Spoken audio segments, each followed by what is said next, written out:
Okay, so look, Western Union isn't going to go out of business anytime soon. They're going to adopt different technologies.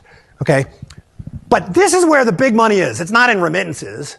It's in these business-to-business payments across border. And that's why we have these kinds of companies like Ripple and Stellar. This is all about, right, business-to-business, back-end, big volume transactions, which are currently, very expensive. So if we look at the payment system, they're not sitting at the, you're sending money back to your uncle, right? It is, right, at the bank level. So the banks are making transactions with other banks. Now, nothing's changed here. You're still doing something like correspondent banking, except now, because the data can move around more quickly than the money moves around, right? We can settle these things more quickly.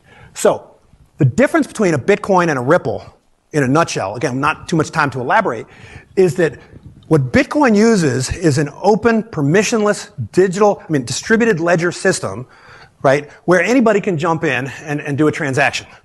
Right, that's kind of the beauty of it. I can go buy Bitcoin, you can go buy Bitcoin. We don't need to ask anybody's permission, and there's no middleman that can, accept or deny, approve or reject. It's distributed, the consensus around validating these transactions.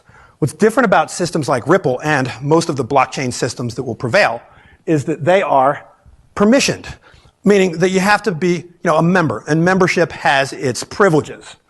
And so you have these different nodes, and the nodes basically know one another.